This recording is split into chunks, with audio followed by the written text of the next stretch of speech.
सभी को मेरा नमस्कार और प्रेमियों को जय सच्चिदानंद। तो आज हम स्वयं की आवाज बुक में अध्याय 11 में दयालुता के माध्यम से संपूर्ण बने, इसमें टॉपिक जानेंगे हम एक ही जगह से हैं। तो इस बारे में प्रेम रावत जी ने क्या लिखा है उसे पढ़ेंगे, सुनेंगे और समझेंगे। तो स्टार्ट होता है यहाँ से। एक प्रकार से देखा जाए तो सर्वव्यापी वे मैं दोनों में विरोधाभास है, परंतु क्या मैं हर चीज से अलग नहीं हूँ? क्या मैं विशिष्ट नहीं हूँ? क्या मैं विशिष्ट नहीं हूँ?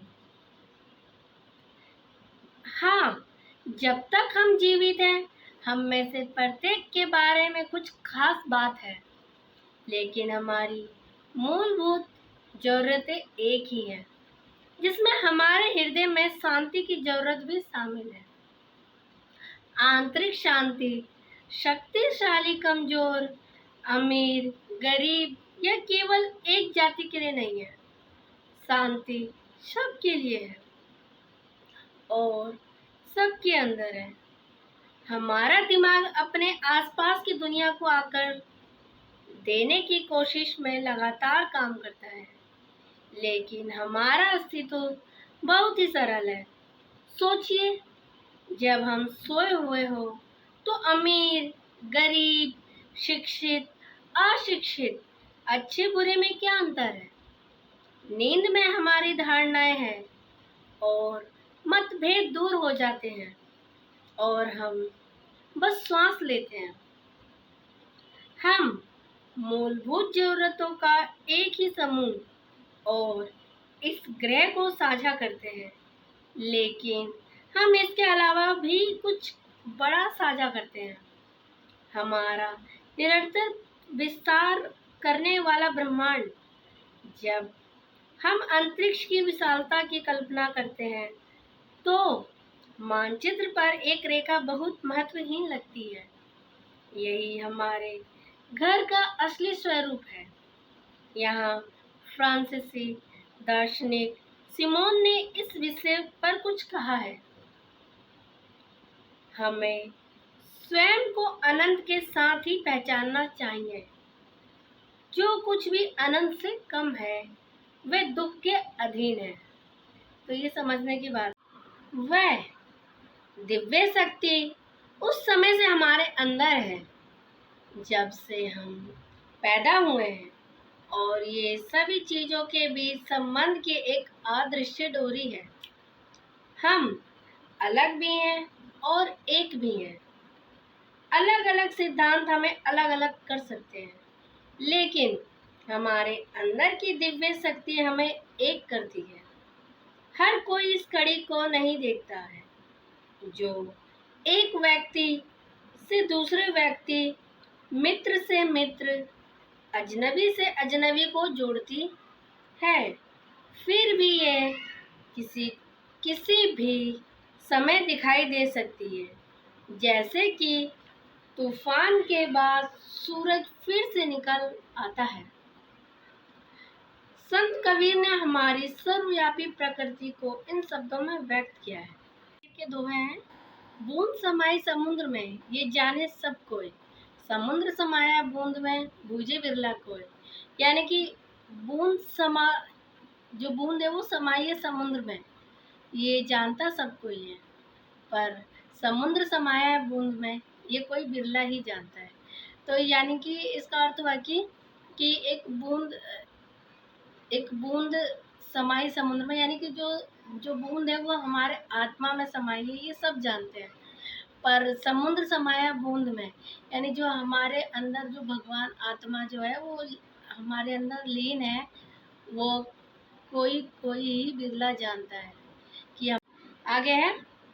वह विरोधाभास फिर से है, बूंद में सागर एक पल के लिए कबीर दास जी के साथ चलते हैं और मानव जाति की पानी के रूप में कल्पना करते हैं। समुद्र के साथ चलते हुए फिर देखें कि प्रत्येक बूंद सागर की लहरों से उठाई जाती है, बादलों द्वारा ले जाई जाती है और अपने सफर के शुरुआत की ओर वापस आने से पहले अलग अलग जगहों पर गिरती है। पहाड़ियों, मैदानों, कस्बों पर रास्ते में बूंदें एक साथ जुड़कर धाराएं बन जाती हैं। वे धीरे धीरे शक्तिशाली नदियां बन जाती हैं। मिसिसिपी, अमेज़न, गंगा, टैप्स और बाकी सभी समुद्र बनाने के लिए जुड़ती हैं और फिर सभी समुद्र एक साथ मिलकर एक विशाल महासागर बन जाते हैं जो पृथ्वी पर फैलते हैं। क्या ये यात्रा का अंत है? नहीं, ये फिर से शुरू होता है। लहरों से पानी की बूंदों खींची जाती हैं और इसी तरह चलता रहता है और इसी तरह हमारी यात्रा चलती है। हम बूंद और सागर दोनों हैं। आगे है, पृथ्वी अरबों वर्षों से अपने पानी को दोहरा रही है। पानी की निरंतर शुरुआत और अंत कभी ना खत्म होने वाला है। परमात्मा के अल्फा और ओमेगा की तरह है। ये प्रक्रिया कभी रुकती नहीं है। वैसे मैं पुनर्जन्म का मामला नहीं बना रहा हूँ। मैं कह रहा हूँ कि दिव्य शक्ति हमसे पहले थी, जीवन भर हमें चेतन करने में व्यस्त है और हमारे बाद भी रहेगी। हाल ही में किसी ने मुझसे पूछा कैसा चल रहा है। मैंने उत्तर दिया, ठीक है, चल रहा है। जो जाने की प्रकृति का समर्थन करता है वे जाने में व्यस्त है और जो आने की प्रकृति का समर्थन करता है वह आने में व्यस्त है। जो कुछ आता है वह एक दिन चला जाता है, लेकिन उस दिव्य शक्ति का संभाव है हमेशा उपस्थित रहना। ये एकमात्र स्थिर है। मुझे नहीं लगता कि वे उस जवाब की उम्मीद कर रहे थे। हमारा मानव स्वरूप जीवन के उस निरंतर बहने वाले चक्र की एक गुजरती हुई अभिव्यक्ति है। अंत में हम सब एक दूसरे के साथ, ब्रह्मांड के साथ और उस दिव्य शक्ति के साथ है। ये दिव्य शक्ति सब जगह विद्यमान है। तो ये समझने की बात है। अगर आप प्रेम रावत जी को सुनना और समझना चाहते हैं तो मैं उनका लिंक डिस्क्रिप्शन में डाल रही हूँ। आप उन्हें सुनिए, समझिए और उन्हें फॉलो कीजिए। और 11वां अध्याय खत्म हो चुका है। अब अगले वीडियो में हम 12वां अध्याय स्टार्ट करेंगे। बस इतना ही। धन्यवाद।